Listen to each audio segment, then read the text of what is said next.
트럼프 대통령은 김정은 북한 노동당 위원장과의 2차 북미 정상회담이 내년 1월 또는 2월 중 열릴 것 같다고 밝혔습니다. 트럼프 대통령과 시진핑 중국 국가주석이 추가 관세 부과를 멈추고 협상을 재개하는 일시적 휴전에 합의했습니다. 조지 H.W. 부시 전 대통령이 향년 94세의 나이로 타계했습니다. 앞으로 학사 학위만으로는 전문직 취업 비자 받기가 어려워질 것으로 보입니다. 뉴욕시 의회가 아마존 제2본사 뉴욕 유치 비밀 거래 의혹을 검증하기 위한 청문회를 열기로 했습니다. 이상은 이 시각 주요 뉴스입니다. 시청자 여러분 안녕하십니까? KBN 뉴스입니다. 도널드 트럼프 대통령은 김정은 북한 노동당 위원장과의 2차 북미 정상회담이 내년 1월 또는 2월 중 열릴 것 같다고 밝혔습니다. 트럼프 대통령은 아르헨티나 부에노스아이레스에서 열린 주요 20개국 정상회담을 마치고 미국으로 돌아가는 대통령 전용기 안에서 기자들에게 2차 북미 정상회담 장소로 3곳을 검토하고 있다고 말했습니다. 그러나 이 3곳이 어디인지는 밝혀지지 않았습니다. 트럼프는 또 자신과 김정은 위원장이 매우 잘 지내고 있으며 좋은 관계를 유지하고 있다고 말하고 언젠가는 김정은 위원장을 미국으로 초청할 것이라고 덧붙였습니다. 북한의 핵 프로그램을 종식시키기 위한 미국과 북한 간 협상은 지난 6월 싱가포르에서 역사적인 첫 정상회담 이후 지난 수개월간 교착 상태에 빠져 있습니다. 트럼프 대통령과 김정은 위원장은 당시 한반도 비핵화와 관련해 애매한 합의를 이루었지만 이를 실현하기 위한 구체적인 방안에 대해서는 합의하지 못했습니다. 도널드 트럼프 대통령과 시진핑 중국 국가주석이 무역 담판을 통해 추가 관세 부과를 멈추고 협상을 재개하는 일시적 휴전에 합의했습니다.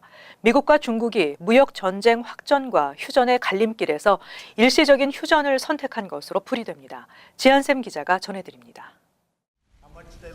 트럼프 대통령과 시진핑 주석은 지난 1일 아르헨티나 부에노스아이레스에서 정상회담을 통해 미국은 내년 1월부터 2천억 달러 규모 중국산 제품에 대한 관세율을 10%에서 25%로 올리려던 계획을 보류하고 중국은 미국산 제품 수입을 늘리는 데 합의했습니다.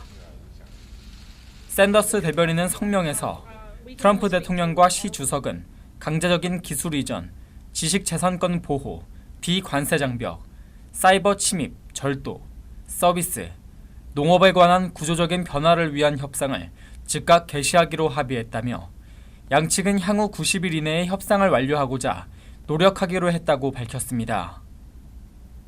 이번 회담으로 미중 양국은 확전이라는 최악의 시나리오는 피했지만 무역전쟁 종료까지는 갈 길이 먼 것으로 평가되고 있습니다.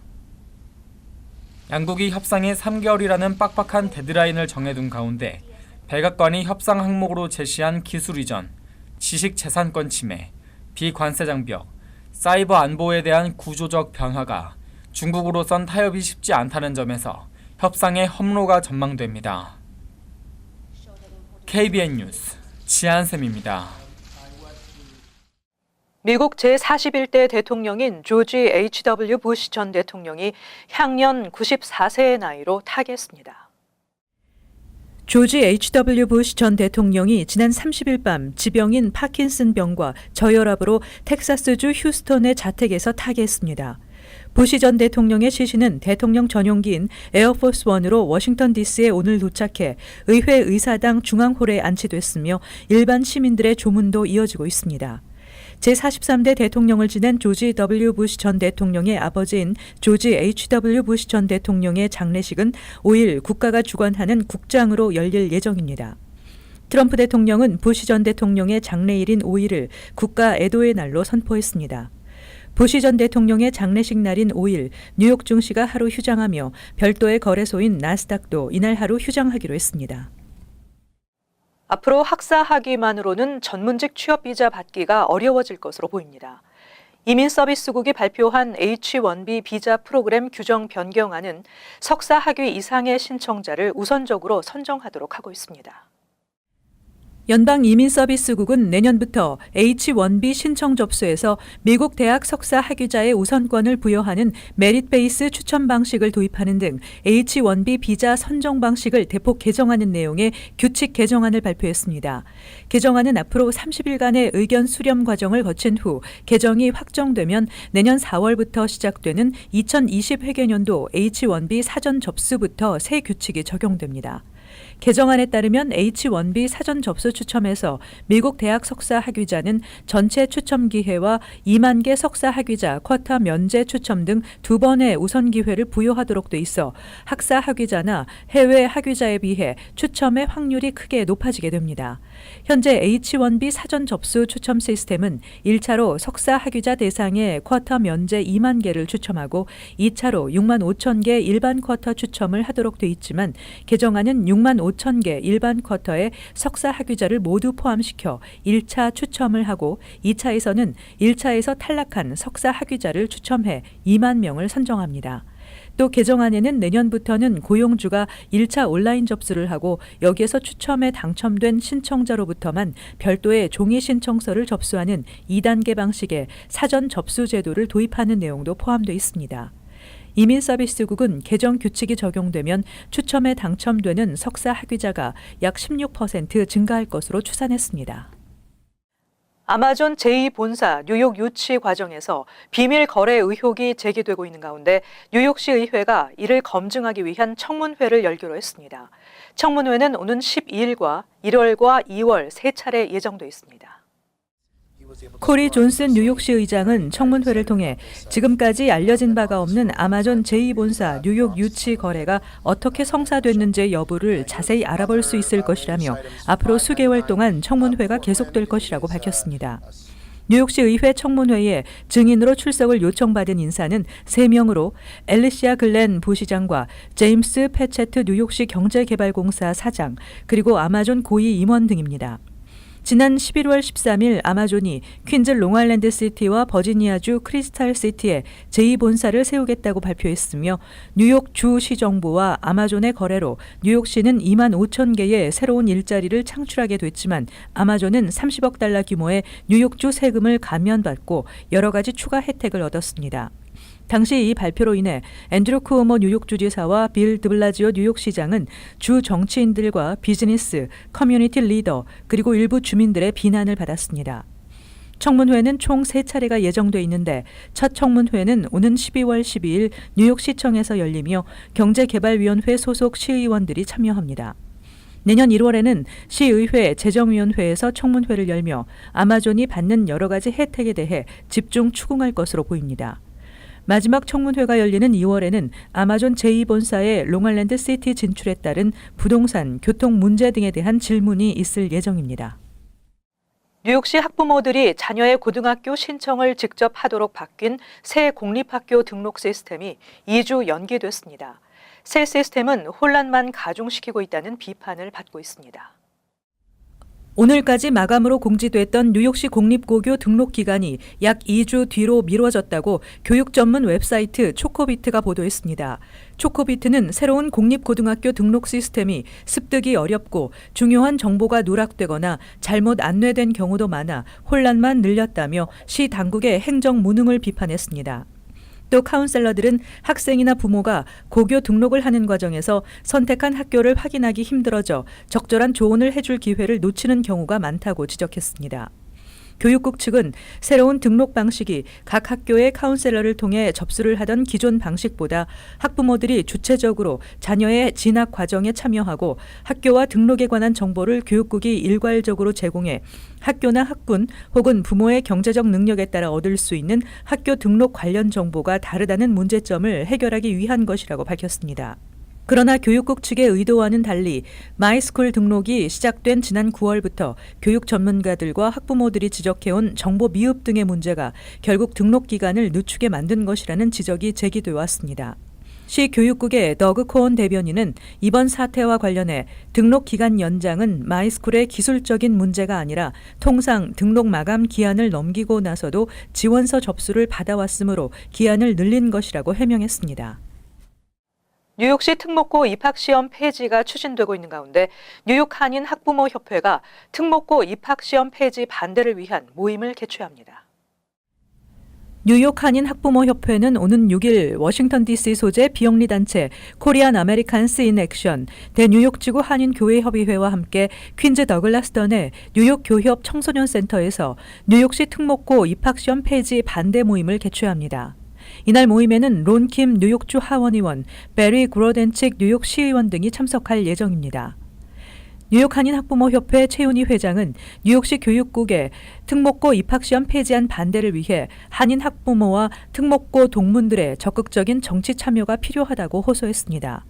최 회장은 단지 아시안이 많이 합격한다는 이유만으로 특목고 입학시험 과정을 바꾸는 것은 기회의 평등을 빼앗는 역차별이라고 지적하며 최고의 학생들에게 수준 높은 교육을 제공하기 위한 특목고의 목적에 맞지 않게 학생 수준을 평준화하는 정책은 옳지 않다고 주장했습니다.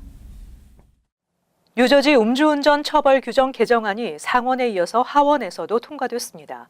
개정안은 음주운전 초범이어도 자동차의 시동 제어 장치를 의무적으로 장착하는 내용으로 의회에서 초당적인 지지를 받고 있어 시행될 가능성이 높습니다.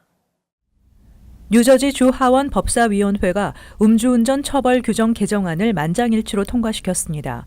음주운전 처벌 규정 개정안은 지난 9월 상원에서 통과된 바 있으며 이제 주 상하원 본회의 표결을 앞두게 됐습니다. 개정안은 음주운전 초범에 대한 운전면허 정지 기간을 현행 3개월에서 1년에서 30일에서 90일로 완화하는 대신 혈중 알코올 농도에 따라 최소 3개월에서 최대 18개월까지 시동 제어 장치를 의무적으로 설치하도록 하고 있습니다. 현재 뉴저지주 음주운전 처벌 규정은 초범일 경우 혈중 알코올 농도가 0.15% 미만이면 시동 제어 장치를 설치할 필요가 없었지만 개정안은 혈중 알코올 농도가 0.08에서 0.1%라도 시동 제어 장치를 설치해야 합니다.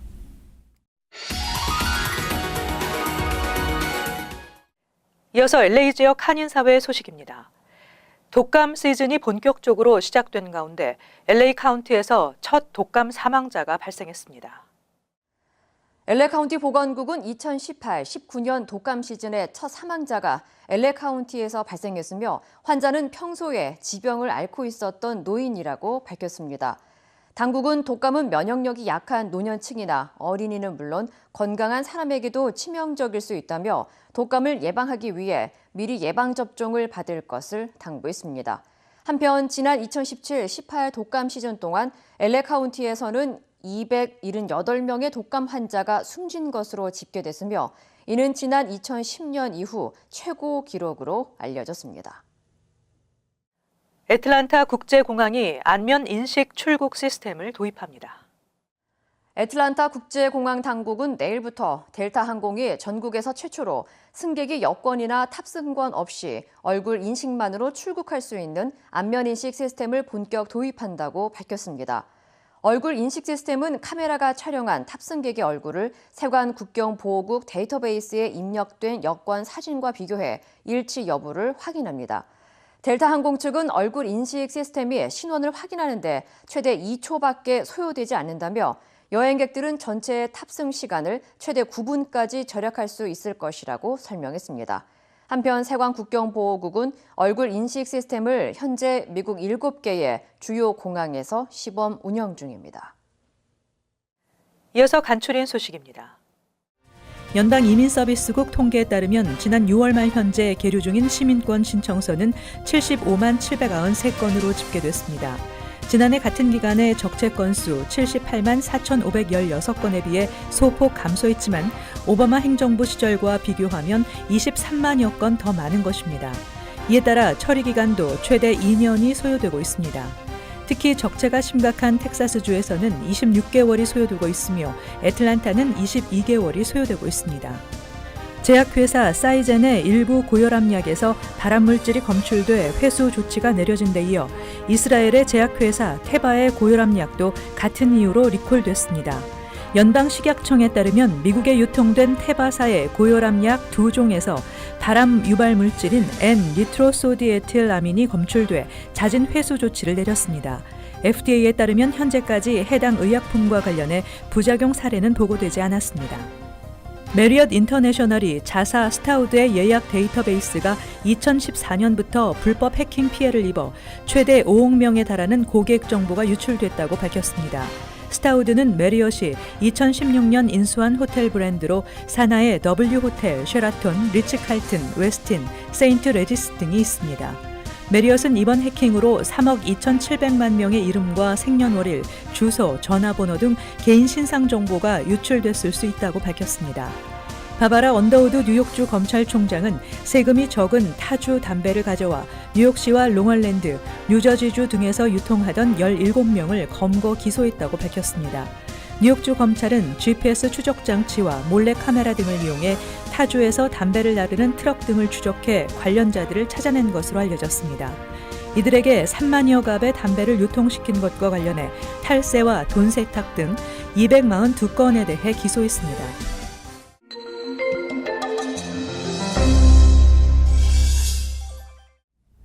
퀸즈 YWCA는 지난 토요일 퀸즈 YWCA 강당에서 양파, 양배추, 블루베리, 사과 등 신선한 농산물을 지역 가정에 무료로 나눠주는 행사를 개최했습니다. 뱅크 오브 홉은 11월 31일 뉴욕 뉴저지 지역의 장기 근속 직원들에게 서비스 어워드를 시상하고 이를 축하하는 오찬 행사를 가졌습니다. 법무법인 김앤배가 지난 29일 자선 행사를 개최했습니다.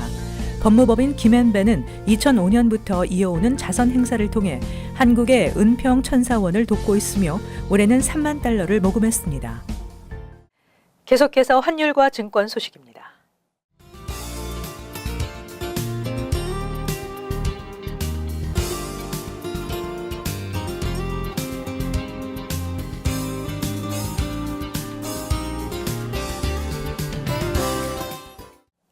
끝으로 날씨 전해드립니다.